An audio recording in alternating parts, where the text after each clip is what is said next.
Hi, everyone. I'm Gary Sturgis, grief specialist and the author of Surviving Grief 365 Days a Year. I want to tell you that during this holiday season, you have rights as a griever. Here are the Griever's Holiday Bill of Rights. Number one, you have the right to say time out anytime you need.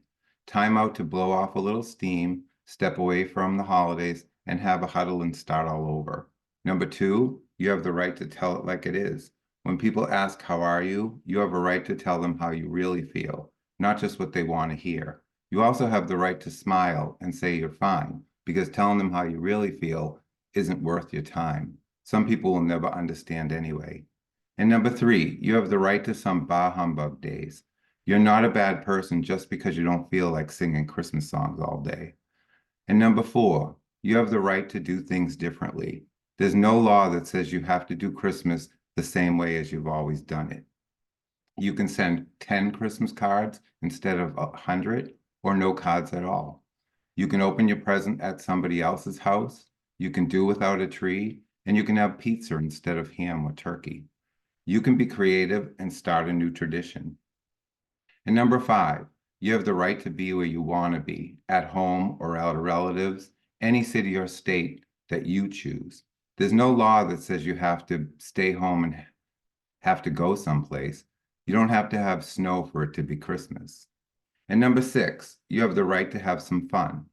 When you have a day that isn't so bad and you feel like doing something for fun, then do it. You don't have to be afraid of what someone else may say if they see you laughing or having a good time.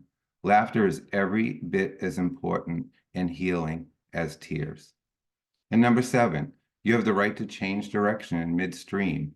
Grief is unpredictable. You may be all ready to go somewhere or do something, and then suddenly you're overwhelmed. When that happens, it's okay to change your mind. There's plenty of time in life to be predictable. Exercise your right to change when you need to change. And number eight, you have the right to do things at different times. You can go to church at a different time than you have in the past. You can serve a meal at a different time. You can go to bed at a different time. You don't have to be a slave to the clock during the holidays. And number nine, you have the right to rest, peace, and solitude. You don't need to be busy all the time. Take a nap whenever you need to take one. Take a nap just to recharge your body. Take time to pray and to meditate to recharge your spirit. It may do more good than eating another huge meal. And number 10, you have the right to do it all different again next year. Just because you change things one year and try something different doesn't mean you have to do it exactly the same way next year.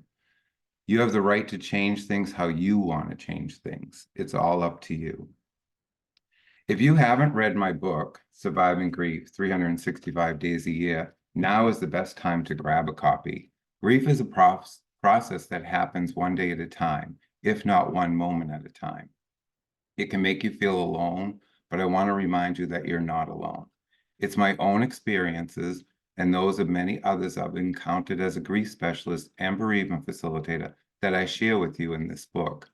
I do it one page at a time. All you have to read is a page or two for each day of the calendar year. I hope that it will be your companion in the upcoming year and that you'll find some comfort within the pages. It's my wish for you that you find some peace and comfort during this holiday season. And remember what I always say, we're all just walking each other home.